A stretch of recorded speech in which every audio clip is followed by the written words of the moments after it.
Real women murders, not fiction. Domestic violence special. Please don't underestimate the danger of domestic violence. Get out. Get out now while you can. Domestic violence is always wrong, and it's never, ever right.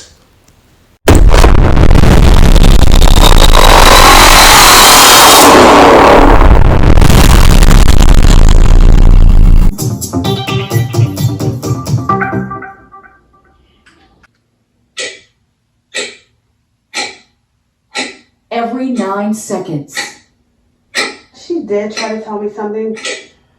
a woman My baby father. He just put a gun on me and ordered it. Mama did it.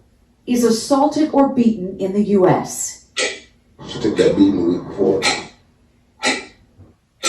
There is very little here at this Chevrolet apartment complex to remind you of the tragic intersection of 3 lives.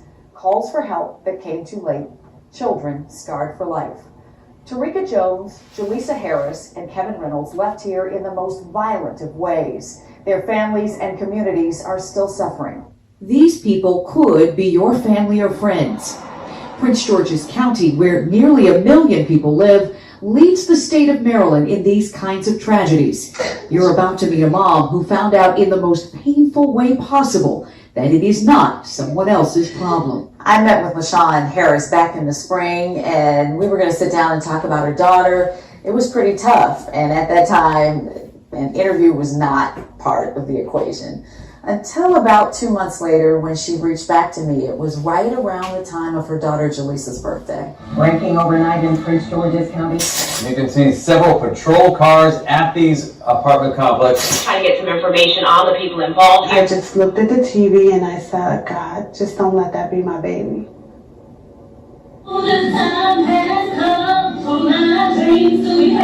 Everyone listened when 22-year-old Jaleesa Walls Harris lifted her voice to sing.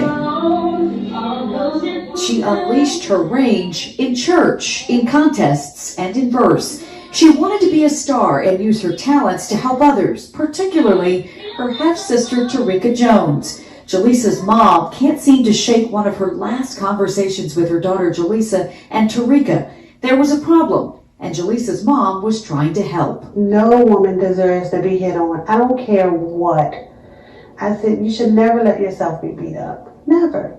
So Jaleesa said, see, I told you, Tarika, my mother wouldn't be going for that. And I was like, is it you? And she's like, no.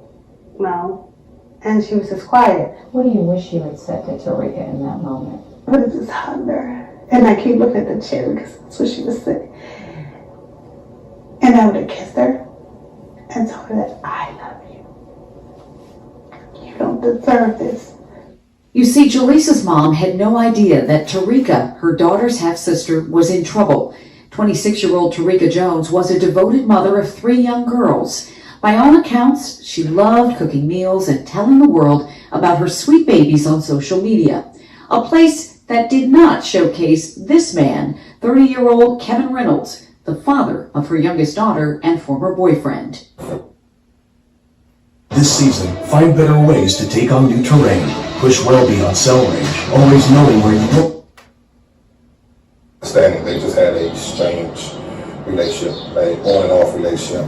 And according to police documents, it was volatile at times. Tarika told Kevin she wanted to move on. Police think that sent Kevin into a jealous rage. Let me take you back to a night in February. Tarika called police for help 2 times that night. Kevin was supposed to drop their daughter off, but that handoff quickly turned violent. Here's what Tarika wrote in her witness statement to police. At like 6 p.m., Kevin's supposed to drop our daughter off to me, and when he got here, I went on the opposite side of the car to get my daughter. He rushed at me and grabbed me and threw me to the ground. He continued to pick me up and toss me. After I finally could get to my feet, I ran to my neighbor's house, and he took my phone and threw it because I said I was calling the police. More than an hour later, this happened, and we want to warn you, what you're about to hear is graphic, and some of the language is wrong. This is Georgia County 911. Let's see what's your opinion. Ma'am.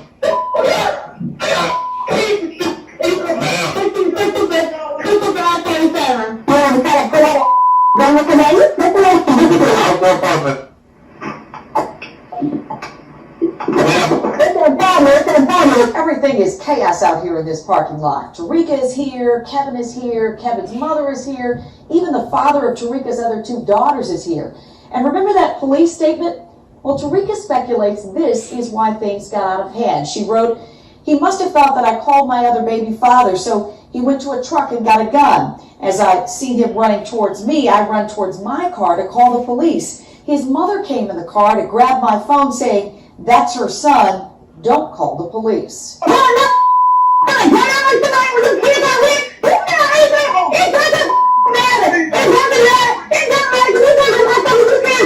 That "you" Tarika refers to is Kevin's mother. Kevin is arrested and charged with assaulting Tarika, but she's at a crossroads. She has 3 small girls to raise, and the man who helps her do that is in jail. 3 weeks later, Tarika and Kevin are together again for a bond hearing. You're going to hear the actual audio of the courtroom proceedings. It didn't take long. Listen to how Judge Joseph Wright wrestles with and ultimately makes a decision that would change lives forever. Mr. Reynolds is currently being held in no bond. We're asking that you set a bond, Your Honor, to a $5,000 bond with a 10% option and pretrial release. I have had occasion to speak to Ms. Jones. She indicates that she is not in fear of him and that she in fact wants him home. The facts read as a fairly violent episode.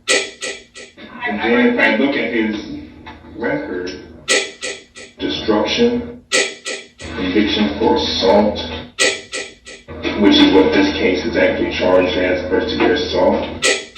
Another conviction for assault, the weapons conviction as well. He believes he got off on probation 2 days ago. Ms. Jones disputes some of the allegations in the statement of charges, Your Honor. I believe that a $5,000 bond is appropriate in this matter. I disagree. For all the reasons I've said, for public safety, for the record, for the way the facts read, well, I'll set a bond. It'll be $20,000. So that's it.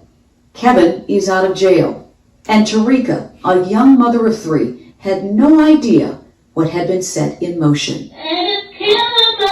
So that brings us back to Jaleesa. She and her half-sister Tarika would sometimes go weeks or months without seeing each other. But Tarika reached out to Jaleesa after that parking lot incident with Kevin. Jaleesa came downstairs one day, all excited, and said, Mom, guess what? Guess who hit me up on Facebook? And I was like, who? And she said, it was Tarika. She said she misses me. And I miss her too, Mom. I was like, okay. The sisters were supposed to hang out on a Monday night, just 5 days after Kevin got out of jail. Jaleesa's mom was concerned about Tarika's influence on her daughter. And I just said, just be careful. Just be careful. Guard your heart. And I just came home now. Heard gunshot. Ladies there, didn't know what happened. Yeah, they found blood stains all over the field. It was the shots I heard that woke me up. Bam, bam, bam. Just after 10 p.m. on March 7th, police say Kevin knocked on the door of Tarika's Chevrolet apartment. He had a gun. He walked in and fired the shots, hitting Tarika and Jaleesa. They died under a kitchen table on the floor. Then Kevin fled, leaving Tarika's 3 girls, one of them his own daughter, in the next room. It could have been worse. Tarika's grandmother lived there too. She wasn't prepared for what she was getting ready to see. No, not at all. She was coming back from my understanding from work, and this is what she came on to. And she was saying, Reed, what have you done to yourself? And Reed was underneath the table, all the girls were on the other side of the table, and they both slumped and like in a knot. The next day, Kevin's body was found 100 miles away in Hanover County, Virginia, slumped in his getaway car, shoes off, with a gunshot to the head. In just a matter of hours, 3 people are dead. Tarika, Kevin, and Jaleesa, who was caught in the middle. I raised my kids to steer clear of that, but that in itself wasn't enough. The Domestic Violence Fatality Review Team in Prince George's County points out all the signs that appear to be on the horizon between Tarika and Kevin. You've got this relationship with escalating tension and violence that Tarika was trying to end, lengthy contact with the justice system, family members who witnessed and knew about the abuse, and that recanted statement from the incident in February. Tarika needed Kevin to help pay the bills. And we do our level best every day to keep people safe. This is what we are here to do. And in a case like this, when we fail to do that, it is our worst nightmare. An unforeseen turn of events because Tarika changed her story. What we knew is what she said. I'm not fearful. I'm okay with him coming home. If this didn't happen the way that the charging document says it happens, and I'm the person to know. This may be a turning point for the way Prince George's County handles these kinds of cases going forward. State's Attorney Angela Alsobrooks admits her office made a mistake. That there are certain convictions, a certain history. It doesn't matter what the victim says, his or her desire is. We have to make an objective decision that doesn't always include the victim. What the state's attorney is saying here is important. She's saying we can't always listen to what the victims are saying because sometimes they don't realize how much danger they're in. She's saying we simply can't afford to do that anymore. It would have saved my daughter's life, who had nothing to do with it. I'm definitely mad. Because had he been in jail, my daughter would be here. We weren't allowed to talk to Judge Joseph Wright about what happened in his courtroom.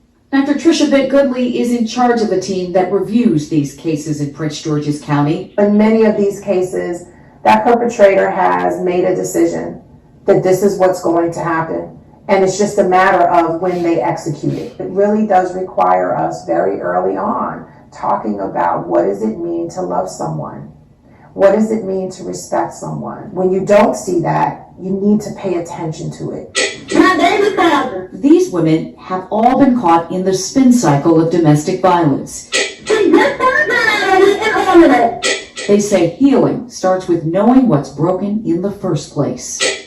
Not just came home and heard gunshots and my neighbors are calling police. If I knew how to love, if I knew how to give love, I could have recognized where I was lacking in the relationship. I just wish that more people will speak up. I thought he just adored me, where it was actually an obsession with me. Don't put yourself in that situation, because not only will it affect you and that person, families get destroyed behind this.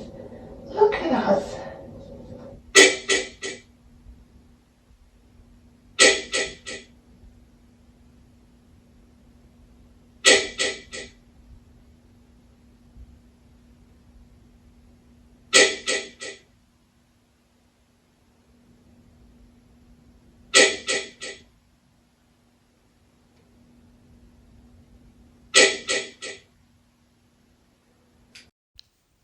Please, please do not commit domestic violence.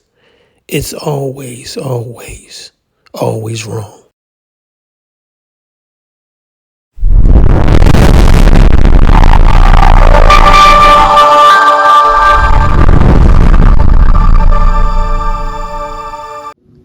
Thanks for watching. We appreciate you. Please subscribe.